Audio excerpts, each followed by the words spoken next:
Hello, and welcome back to Misericorde. I finally remembered to look up the War of the Roses to get a sense of what timeline it was on, what we should expect in-game is the state of things.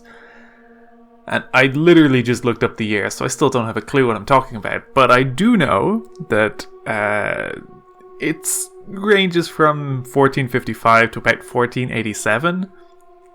And this game is set right near the end of that, so the events being narrated are in 1482. And the narrator exists in 1483, looking back to the previous year. So the War of the Roses is not over, but has been going on a while. Because it's a series of things. It's not a neat and tidy war. But again, I don't know that much about it. I was just curious because of all the early political scheming. It seemed pretty relevant. Anyway, let's continue. When last we left off, Hedwig got to properly meet all the other nuns, got to actually have a chat and not just an incredibly awkward church service. And then talked to the Mother Superior, who continues to suck, but also revealed a strange detail that Catherine has been intentionally, or maybe some weird way accidentally, withholding prayers from Hedwig. Hedwig is the anchoress, but had a duty to kind of take people's prayers for them, and has not done that at all, because she was never given literally any of them. She didn't even realize that was a duty she had. And it was Catherine's job to give her those letters. Which is a very strange wrinkle to this mystery, and I'm curious how that will unfold. Truth be told, I had no idea how huge this place actually was when I was in my cell.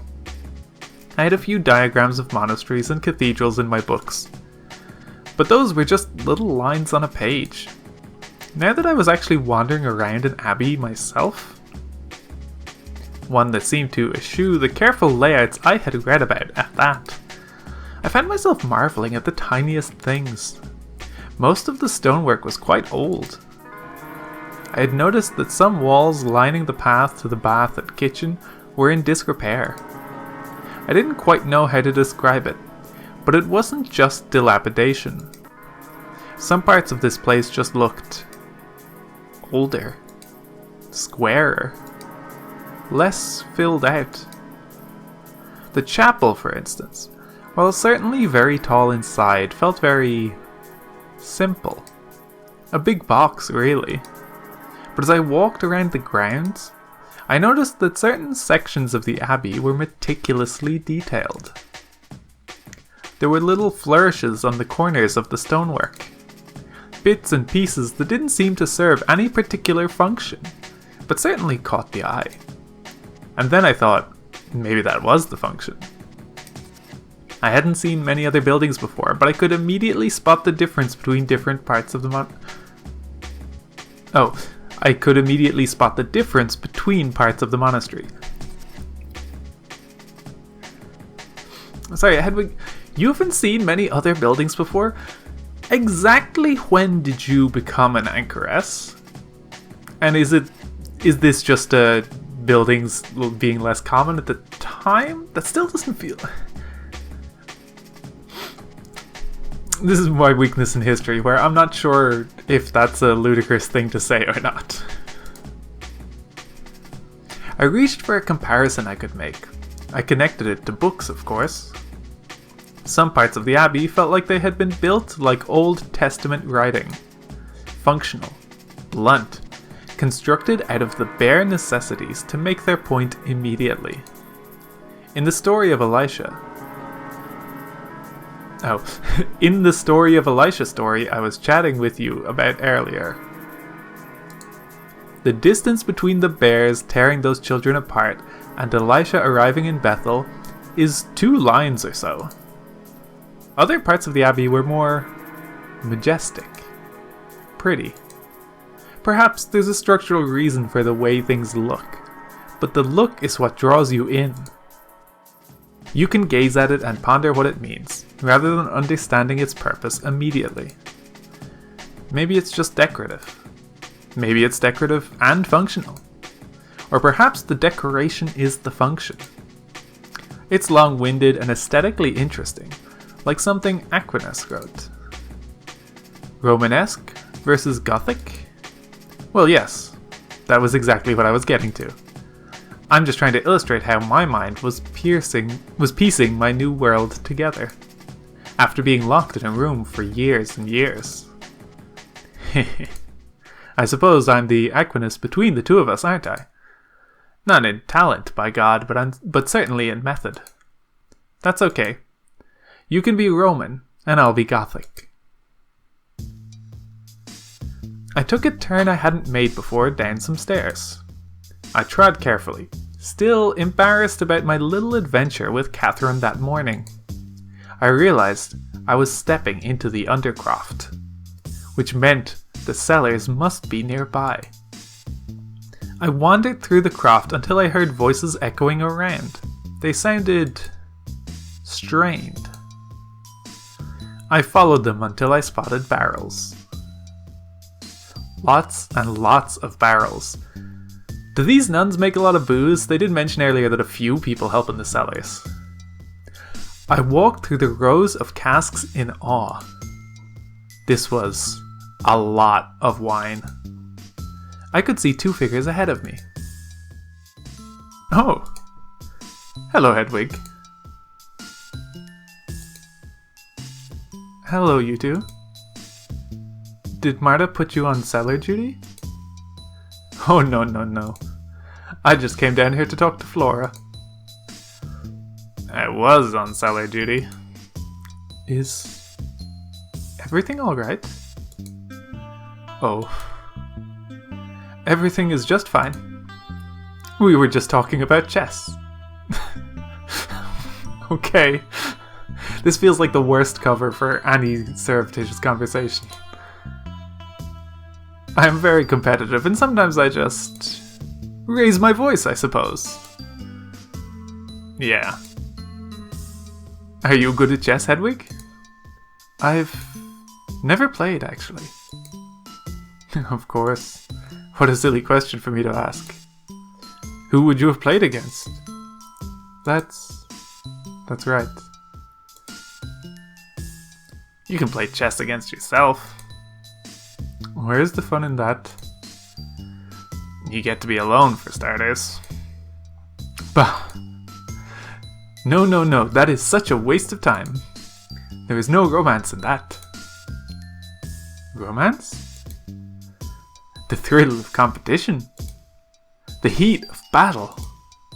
Chivalry requires spectatorship. To do battle not with swords, but with wits. Romance takes 2. I think she would like Umineko. She should probably read it. Wow, you certainly do get passionate about chess. I can romance myself just fine. I do it all the time. Flora! Now you are just disrespecting the game. I don't understand. Well... Anyway. Flora, I still demand a rematch. You will face me on the field of battle of the mind, and I will prove to you that your last victory was but a fluke. Fine. Whatever. If it'll get you out of my face. Tonight, we duel. Della lifted up an imaginary sword, then twirled it around and sheathed it at her side. Okay. Sure. Bye. Goodbye, my friends. If you are interested, Hedwig, I will teach you how to play one day. All you have to do is ask. She gave me a smile, and I left down the long passage of barrels. Come to think of it, I might have an Alexander Neckham book that mentions chess. I don't care. Right. I suppose that's something I could tell Adela sometime. What do you want? Oh, nothing. Just making the rounds. Saying hello to everyone. You know. So this is, what, your third introduction? Sorry.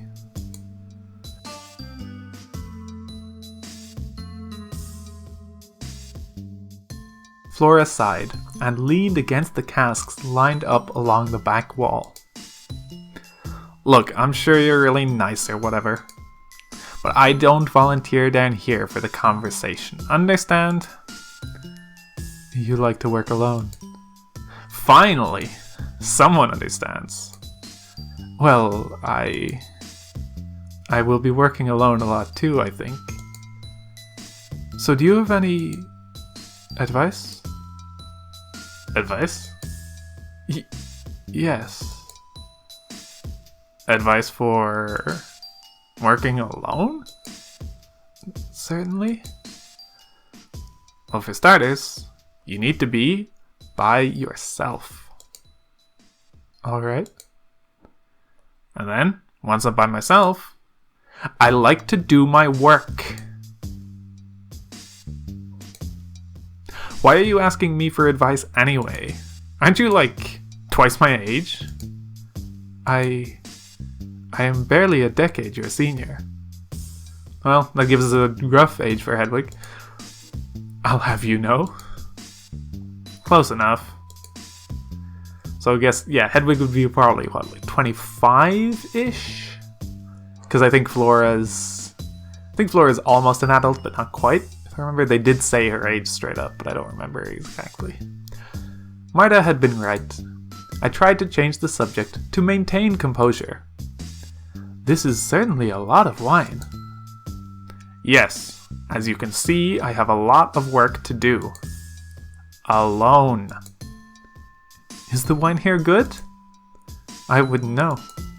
I haven't gotten to try any. This batch will be the first the Superior has allowed me to taste. We must have a large vineyard nearby. These aren't all ours.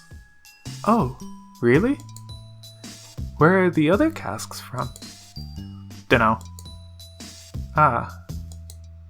Some rich guy, probably? Uh-huh. Maybe some kind of conspirator from a prologue? Maybe this is a good environment for wine storage? Good for tannins or whatever. I see. Well, I shall leave you to it then. Thank you. It was nice chatting with you. Yeah, nice meeting you for the third time. I turned away to leave. I'd had just about enough of that conversation. I had made it halfway back through the rows of barrels when I heard Flora call out to me. Why did you want Catherine II's job so bad? I didn't. Really? Yes. I promise. I turned to look at her. She was eyeing me up and down. I tried to give her as defiant a stare as I could muster in return. Weird way of showing it. Breaking a 20-year vow to take a dead woman's work.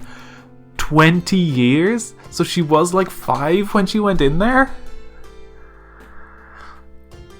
Increasingly, I am much more interested in Hedwig's backstory than the actual mystery. I'm sure that they're somewhat related in some, at least thematically, but like, yeah. Oh, Hedwig. I wanted to tell her about Catherine's visits to my window. I wanted to tell her about how the Superior had practically forced me to do this. I wanted to tell her that I was trying to help heal the wound that was making her act this way towards me. Yeah, I talked about it a bit before. I feel like Hedwig is going to make the mistake of assuming a lot of how people are behaving is because of Catherine's death. And like maybe that will be true. I'm sure at least in some cases it will be true.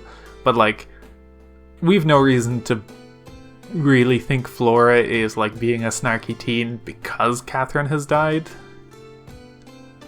this entirely just reads as like she could just be a snarky teen because she's a teen in a convent who quite likely did not choose to come here of her own volition. But I didn't. I couldn't. If you want to put it that way. Sure feels like that is the way it is. How I'm putting it has nothing to do with it.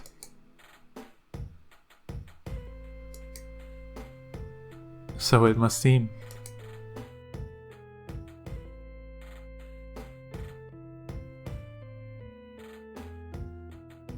With that, I turned around again and left the Undercroft. I wandered around the halls for a bit, trying to gather my thoughts. Adela was certainly passionate about chess. Was that really what the conversation I had walked in on had been about? Surely Adela had been here long enough to know Flora didn't like being bothered. She had made that clear to me immediately after all. It must have been something more important than that. No. This wasn't going to work if I started looking for reasons to suspect everyone every time I encountered them. I was going to need to strike a careful balance between searching for the answers, and letting them come to me slowly. I'd go mad otherwise. Well, more mad. I stepped onto the outside path that led past the kitchen. I walked past the rectory where we'd all met for luncheon. I followed the little path around the grounds. Eventually, I came to the side of the chapel. I stood back and gazed at the building, taking it all in. There was a pile of rubble next to the chapel, a blemish on an otherwise picturesque scene. Bits of splintered wood stuck out at odd angles, but they were rotted through. The stone itself was quite weathered as well.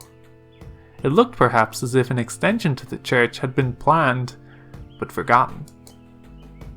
Suddenly, out of the corner of my eye, I noticed movement. Oh, hello there. Ah, Sister Margaret.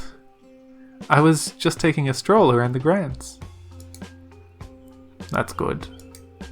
Lots of nooks and crannies to explore around here. I love how she's drawn, to look vaguely suspicious, like she's halfway between being a ghost and being like the obvious murder in a very pulpy murder mystery. Yes, it certainly seems it. I find myself quite overwhelmed. I think I might know most of the interesting passages and doors and whatnot around here. It's a little boggling. But honestly, I doubt anyone here knows every little secret. If you find anything interesting, let me know. We can compare notes. I will. What's your favorite? Haha. I don't think I know you well enough to share that just yet. Nothing against you. We can work up to my favorite. I can tell you my second favorite if you'd like. Go on then. If you ever get hungry in the middle of the night, there's a secret way into the stores through the cellar. Really? Where? Now. Where's the fun in that? Fair enough, I suppose. It'll mean more if you find it yourself. Exploring this place is very enriching. You'll have a great time figuring it out. I promise. I'll keep that in mind. By the way, at luncheon, I would like nothing more than to skip over whatever topic you are hoping to breach here. Ask me what my favorite psalm is, or if I play any instruments. Anything else.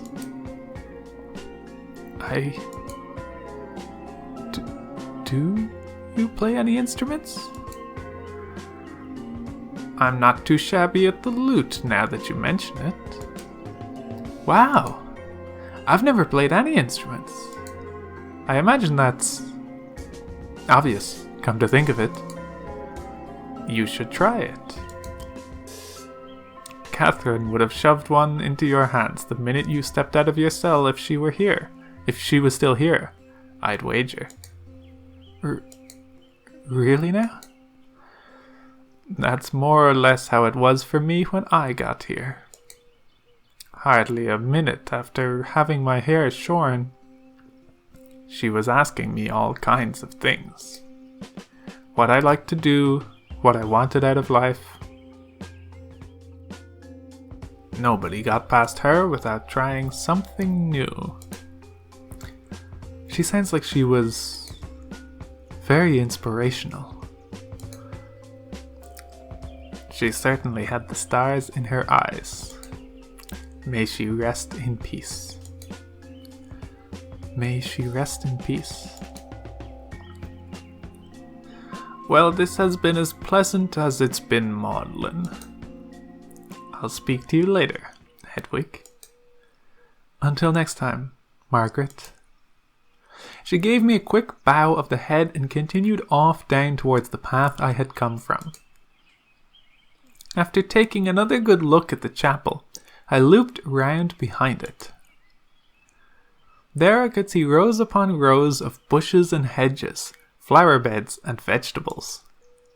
There were vines crawling up the walls of the buildings surrounding the vast network of plants. This was Darcy's domain then.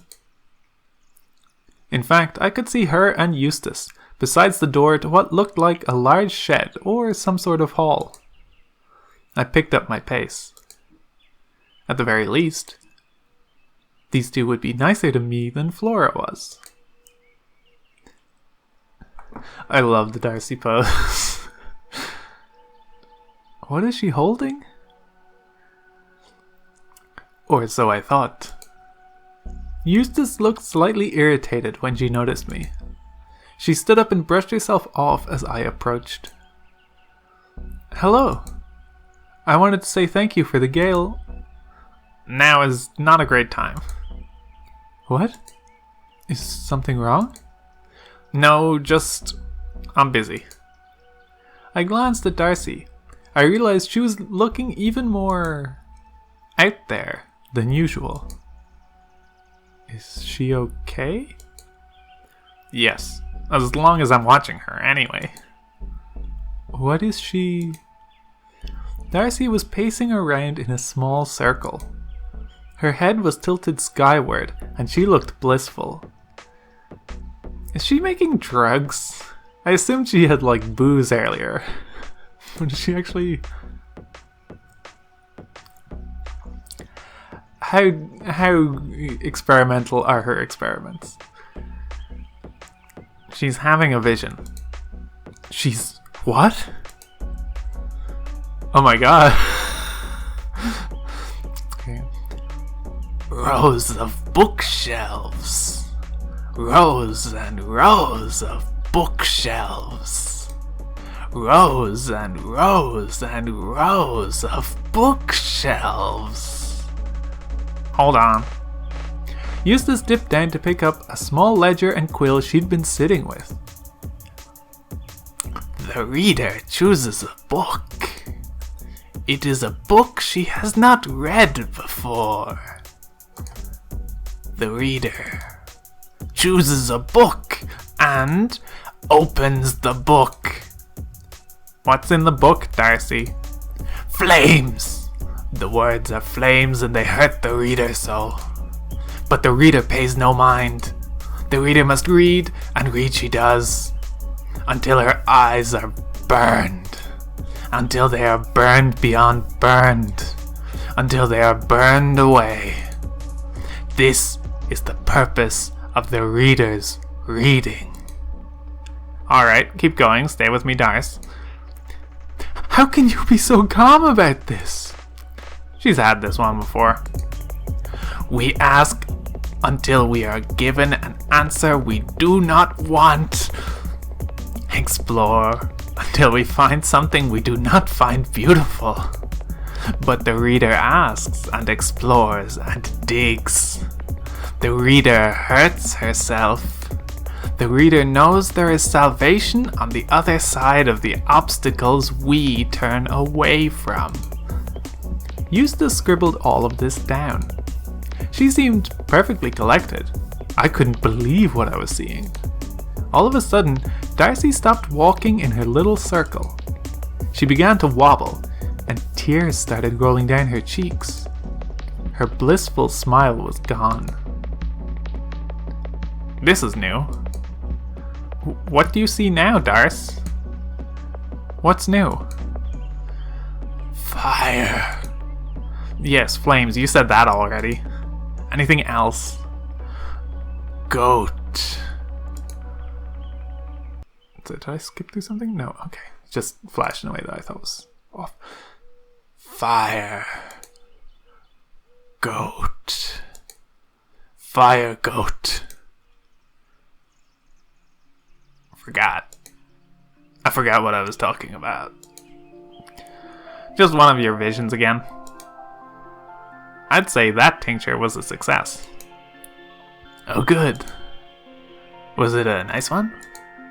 It's hard to tell. Was I crying because I saw the face of God and it was beautiful?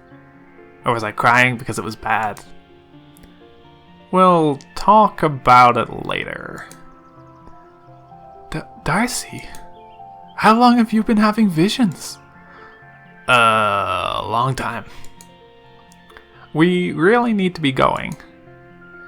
Yeah, I need to go sit down for a bit after having one of my vision tinctures, or everyone says I stay too weird. Bye, I'll talk to you when I'm less weird. Darcy, no, that's not what I want. Eustace took Darcy by the arm and coaxed her back towards the main building of the Abbey. I stood there, stunned. I had of course read about mystics, but I'd never dreamed that I would meet one, let alone see one in the middle of having a vision. I must admit that I had not pictured Darcy as being quite so close to God as that. It was a little humbling. I spent some time alone in the garden. I could see rows of carrots, juicy looking squashes, and plump parsnips. There were plenty of other things I didn't recognize too. I realized just how limited my diet had been in my cell, and I salivated at the thought of trying some new food. The flower beds were quite beautiful, and a mix of pleasant smells filled the air. I took a little stroll through the flower bushes. There were all manner of colors and shapes that I couldn't identify. I stopped to smell a few. They were all lovely. There was one awkward, spindly-looking bush at the end of one of the hedgerows that looked out of place. It was slightly skeletal. The leaves looked too big for the plant. It drooped a little.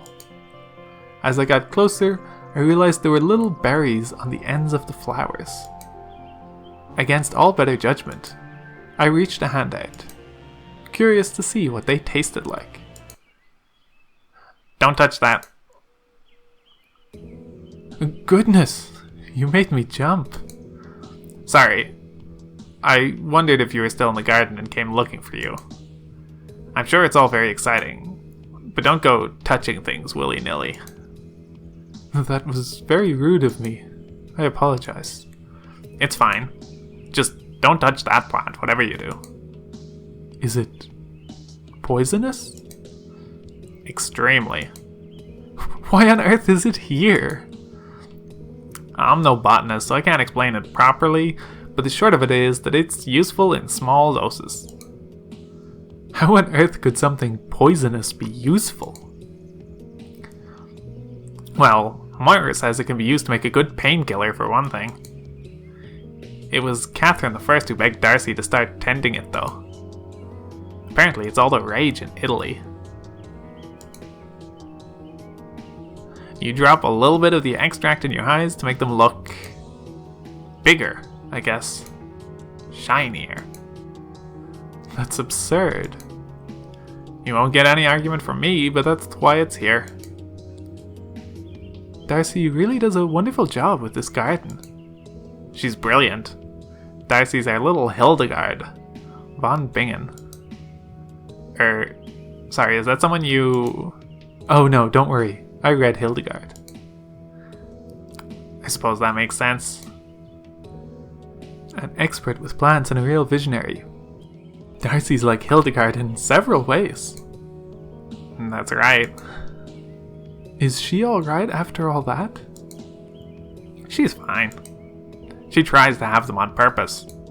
She has all sorts of different concoctions she's been tinkering with to try and enhance her visions for years. That's incredible. It's certainly interesting. Did Darcy know Catherine very well? Catherine II, you mean? Yes, she thought Darcy was a genius. How nice. Catherine II had a way of making everyone feel special. Sometimes to a fault, if you ask me. She encouraged everyone to try new things, to see if they had any hidden talents. That pudding you made for luncheon was very nice, by the way. Was that... Oh no, that recipe's all me. Well, all me and my books. I see. Well, it was delicious. I'm glad.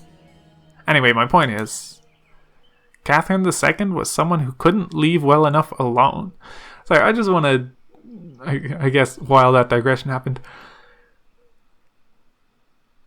it's odd that Eustace this is a situation where, in theory, Hedwig is the investigator, wants to pump people for information on Catherine, and more specifically, what people think of Catherine and their relationship to her.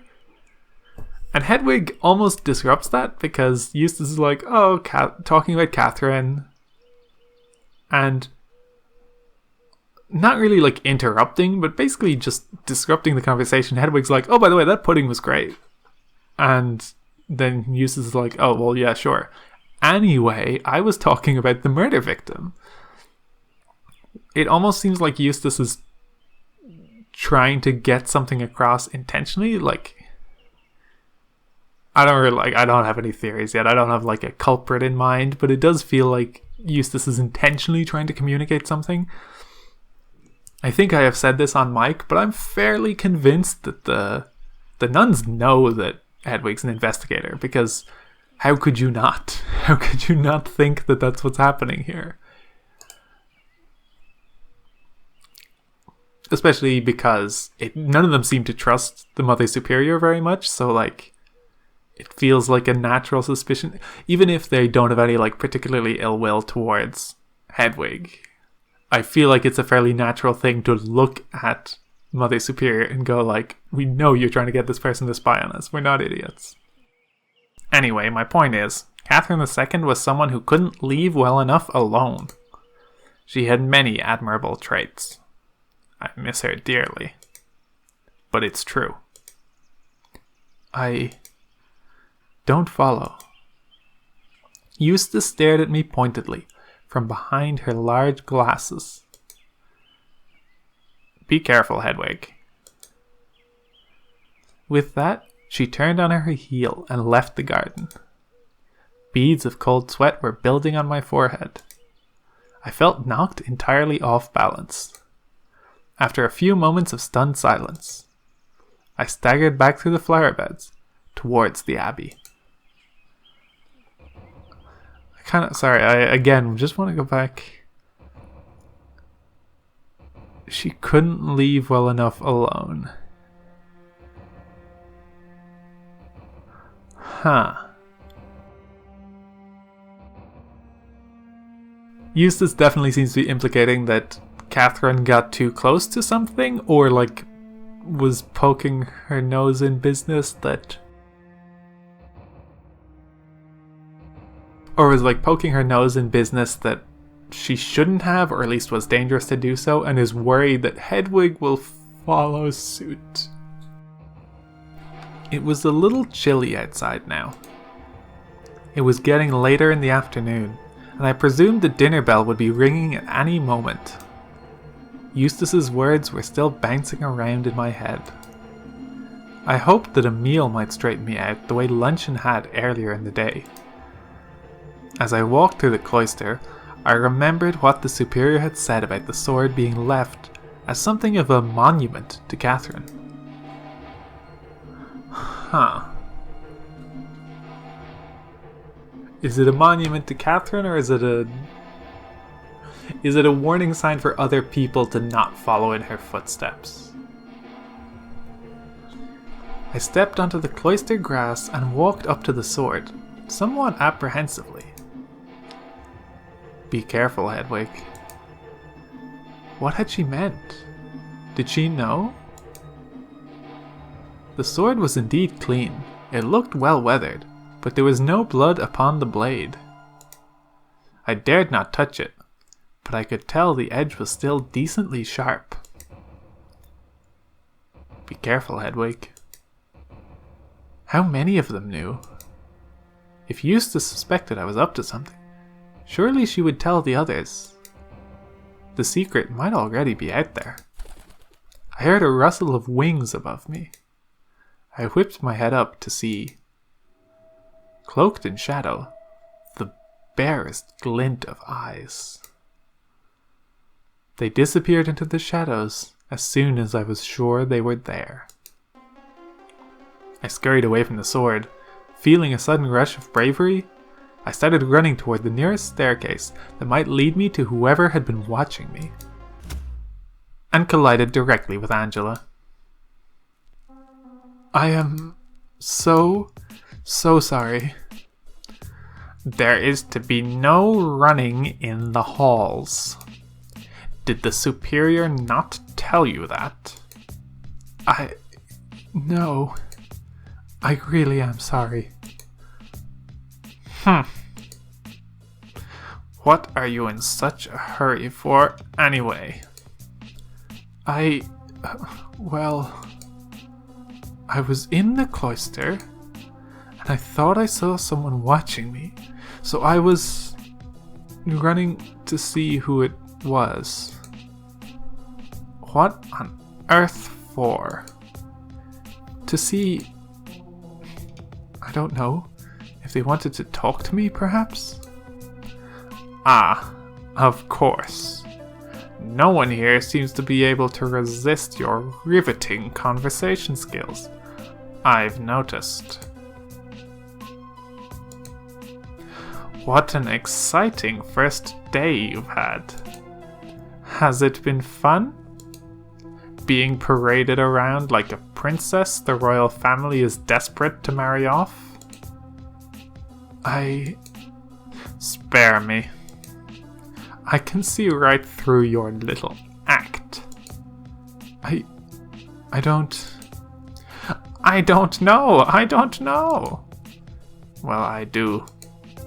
I know exactly why you've joined us all of a sudden.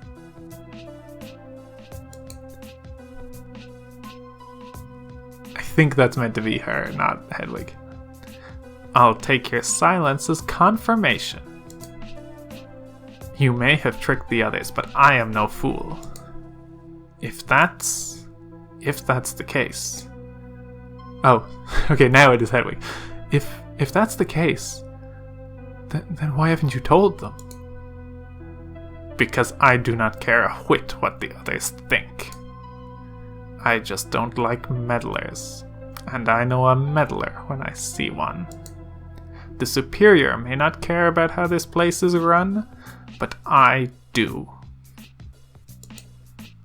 I will not let her bestow this place to a complete outsider.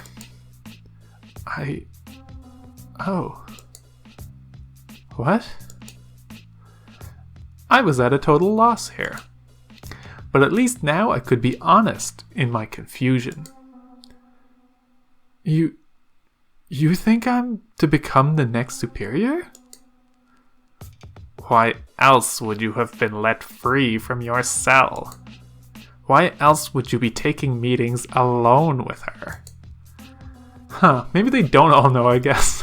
Maybe that wasn't a solid suspicion. I'm just learning to be the new chronicler. Yes. Oh. So, okay, sorry, let me read it first. Yes.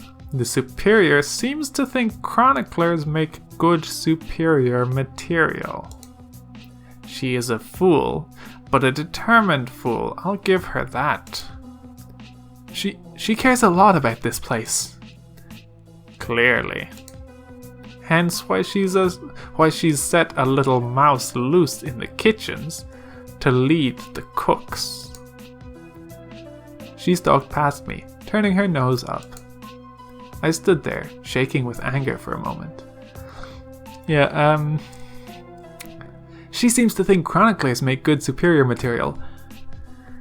I think Catherine II might have been in line to be the new superior, or at least it seems that Angela believes so. And I'm curious if there's any other chroniclers that would feed into this. It's interesting how even her second in command doesn't seem to like the superior at all. Like, the superior may not care about how this place is run, but I do. Does she not care about how this place is run? Is that a... She seems somewhat detached and like bad at managing the nuns.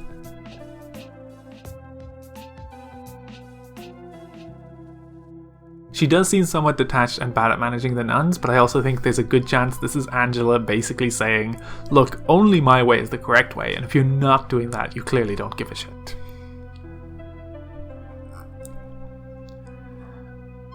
Angela, an interesting mystery. Though, in some ways an open book, but also an interesting mystery. I stood there, shaking with anger for a moment.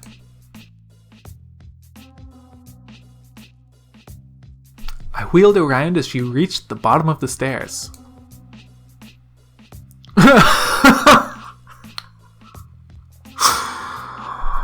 Oh my god. How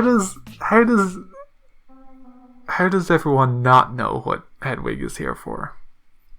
This is so funny. I mean, the thing that's fun is that the reason Angela doesn't know is because Angela's so fixated on what matters to her.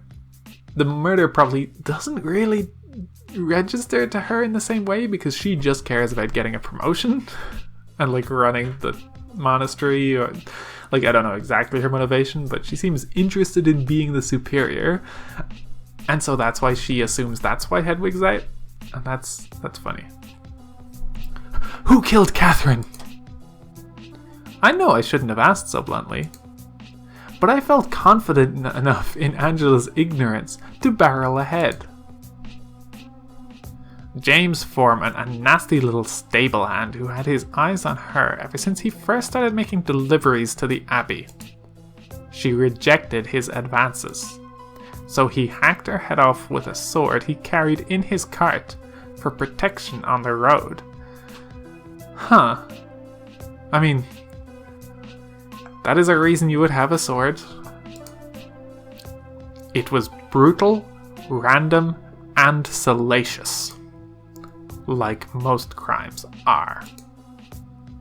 I can't believe that.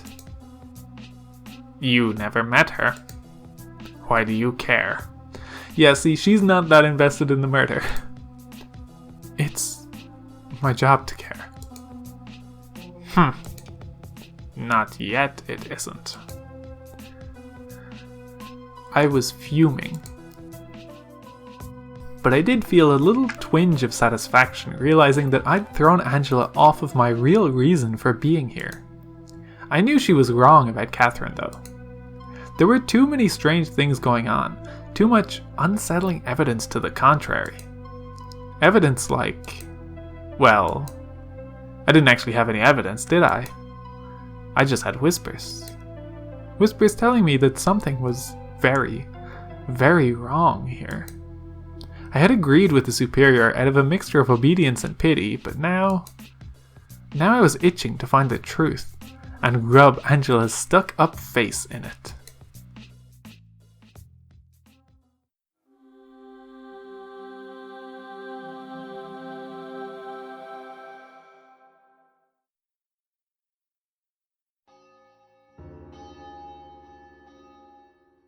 Supper that night was a lot more subdued than luncheon. We all gathered around the rectory table. But the conversation didn't spark the same way. People seemed worn out from the various tasks of the day. Small clusters of chatter broke out between little groups of people across the table. But mostly, people ate their meals in silence. I was content with this state of affairs, at least for the moment. My plate was laden with wonderful-looking food from Darcy's garden, as well as a generous piece of chicken breast. I wolfed it all down in silence, trying to avoid eye contact from Angela, who was seated next to the superior at the head of the table once again. Cecilis's book on chess is supposed to be quite interesting. So I have heard. Eustace, do we have a translated copy? In English or Castilian, I mean. I would have to check. I'll take a look and give it to you give it to you later. Spectacular. After supper was vespers. You'll be glad to know I didn't cough up any horrible black bile in the chapel this time. We chanted the evening prayers. It all felt very regimented. There was a certain peace to the proceedings. My head felt pleasantly empty and soft afterwards, free of the confusion and rage I had been alternating between earlier. Yeah, there's something to be said for the extent to which Hedwig's standard, schedule was massively disrupted. She's used to, very religiously, no pun intended, sticking to the prayers that are, spread throughout the day. They're, a massive inconvenience if you follow them to the letter. And she usually did, but now it's the same day. She's not been out for a full day yet. And she hasn't even successfully kept to their less regimented version of doing morning and evening prayers. But this is by the sound of it, this time they actually did just manage to perform the ceremony, no disruptions. So there's probably it's probably a little bit of her getting to regain some composure by having that happen. When the office of Vespers was concluded, people trickled out of the chapel, one by one. Left to my own devices, I wasn't really sure what to do. I followed everyone out of the building into the cloister. But nobody turned to ask what I was doing, if I'd like to join them, or anything of the sort. It felt like I had already ceased to be of any interest to the congregation. Invisible. I trailed behind everyone. I wasn't actually sure what I wanted. Did I want to be included? Would that make my job harder? Or easier? Would it make me feel better? Or worse? Now, or when it came time to accuse one of them of the unthinkable? I looked across the cloister and stopped dead in my tracks. The sword was gone. I ran across the grass to where it had stood. It had been right here.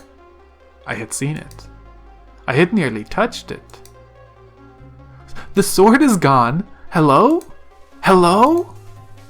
I called out, but everyone had dispersed already. I looked down at the grass, and then, with a jolt, looked up where I'd seen the mysterious figure earlier. They weren't there. I stared at the slight divot in the grass where the blade had been stuck into the earth for a little while. The superior! She had to be warned! Superior! Mother Superior! The door yanked open suddenly. Get in, now. Are you mad? I will send for you when I'm prepared to talk. If you're seen coming in and out of my office at will... I know, I'm sorry, but this is really important. You're putting both of us at risk. I apologize, but I'm making careful preparations so as not to arouse suspicions. Someone's taken the sword. The superior frowned. The sword, In the courtyard. It's gone.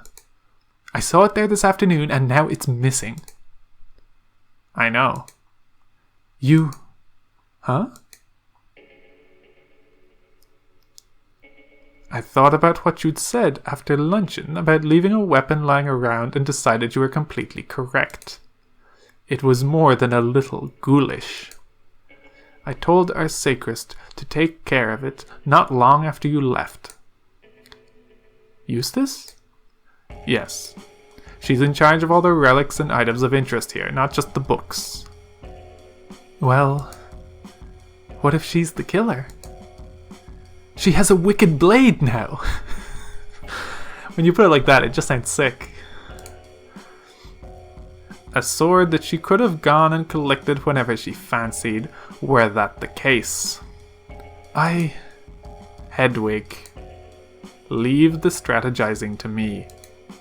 There is nothing whatsoever suspicious about an abbess asking her sacrist to keep an object under her care. It makes absolutely no difference in the grand scheme of things if Eustace is involved or not. She would have access to the blade either way. Now, if the blade turns up missing, or, God forbid, gets used again, she will be the first person to call on. Please trust that I do think about these matters carefully. I like to play at least a few moves ahead. Moves ahead? What does that mean? Chess terminology. Have you played chess before? No.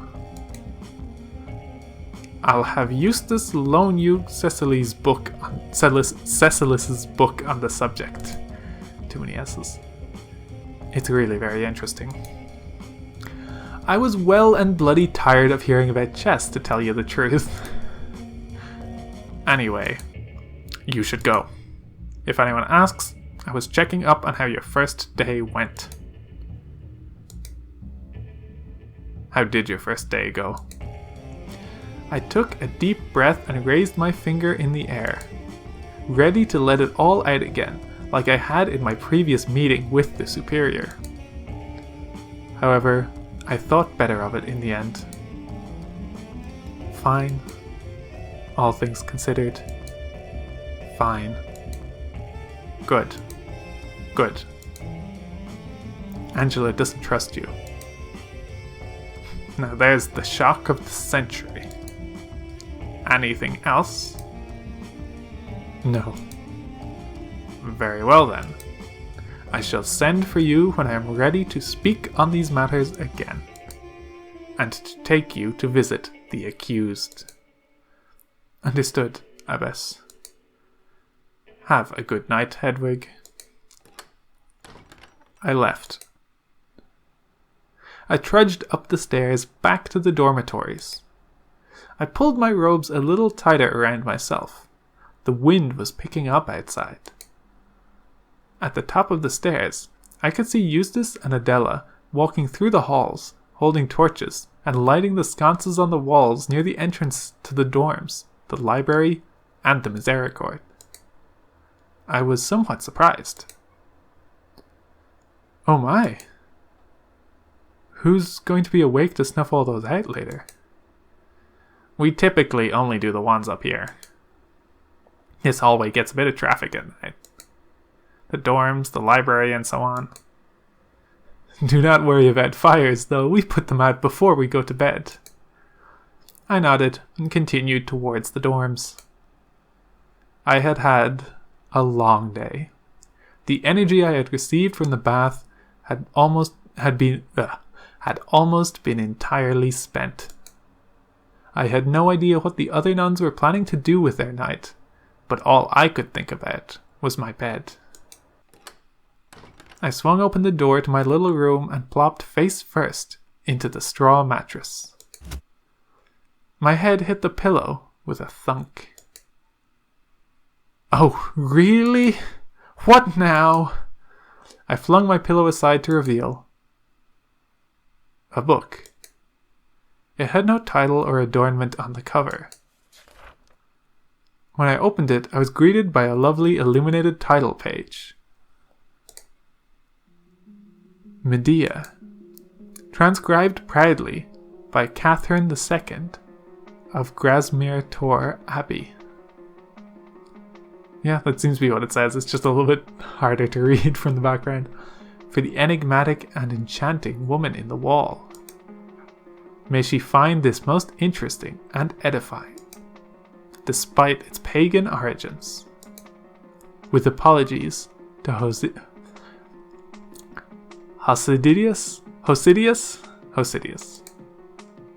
and Euripides in kind. I began to weep first and then sob. Here it was. The play I had been promised all those weeks ago. I cradled it in my arms. I dared not turn past the title page yet. There was something that kept me glued to those words.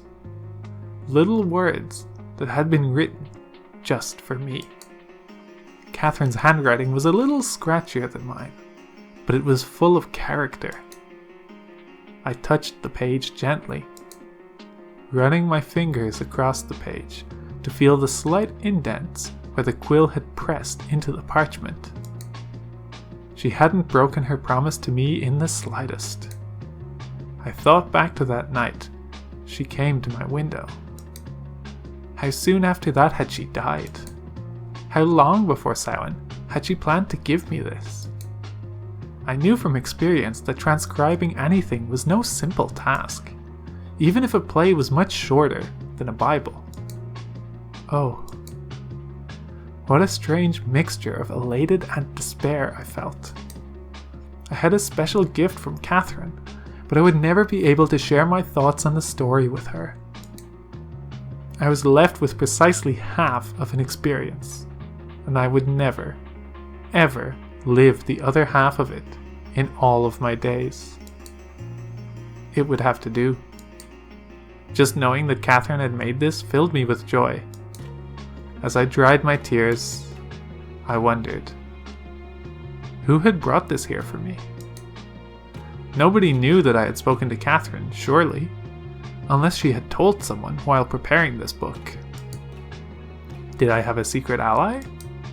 Someone carrying out Catherine's last wish beyond the grave? Or perhaps Darcy had been right, and I was about to meet a friendly spirit. I fantasized for a few moments about reading Medea alongside some sort of transparent, flickering version of Catherine for a moment. But it was too sad to keep up for very long. I didn't even know what Catherine looked like. And well, ghosts don't exist, of course. I put my pillow back in its place and settled down. I couldn't read the play. Not just yet. The whole thing was just sinking in, still. I clutched the book to my chest and drifted off to a much-needed sleep.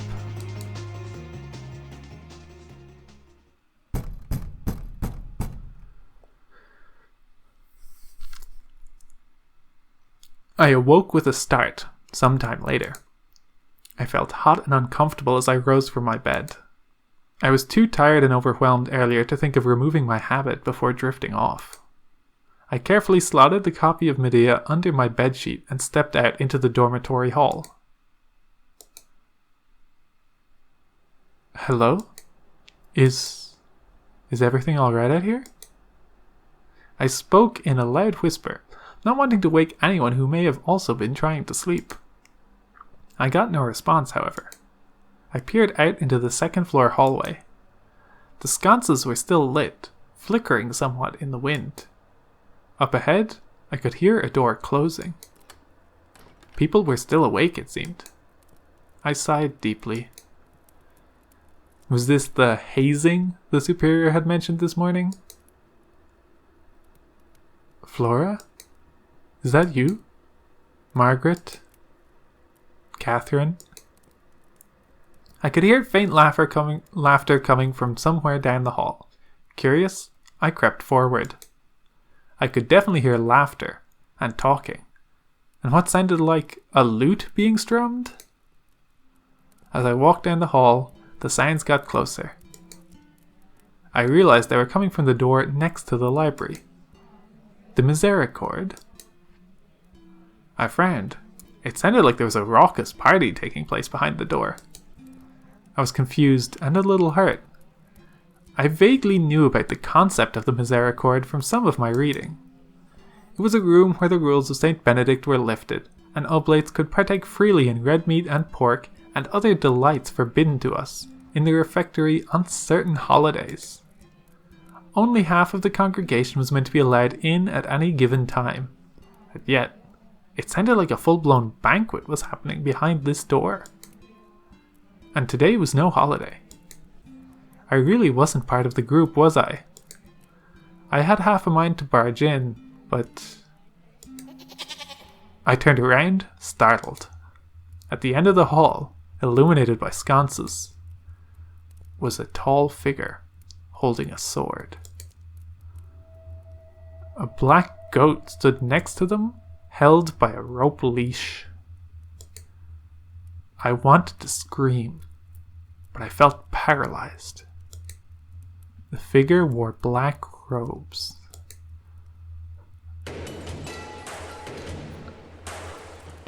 The figure was cloaked in what looked like a nun's habit, only longer, and without a white wimple or cowl.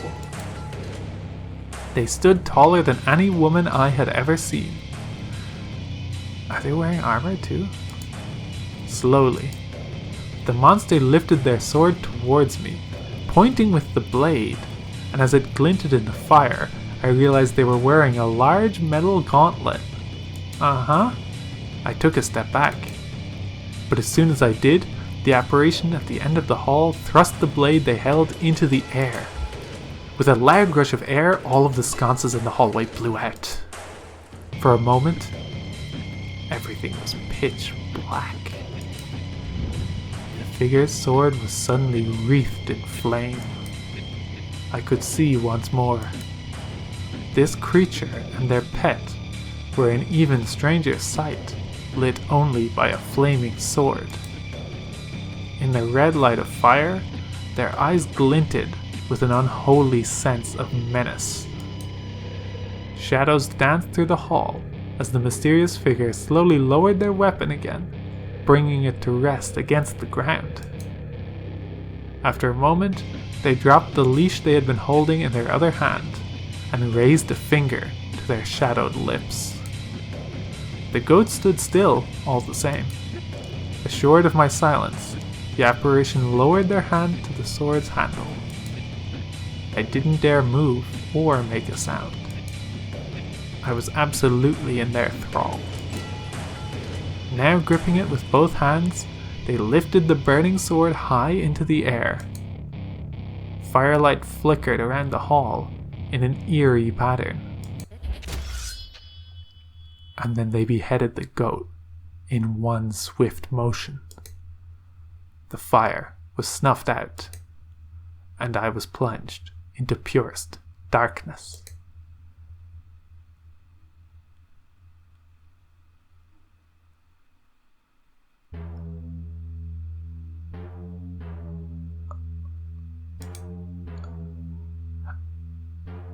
What is going on?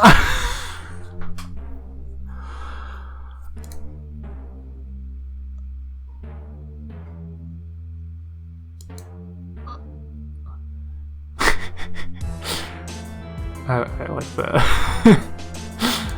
little ZC there.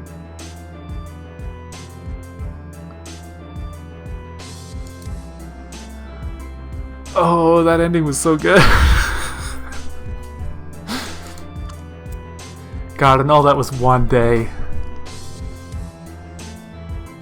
I can't believe so much is happening to Hedwig already, and it's not done. Oh. I love when credits have to credit people for sound effects.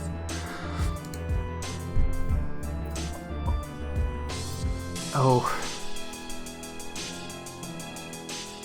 Huh, I'm curious what strike is.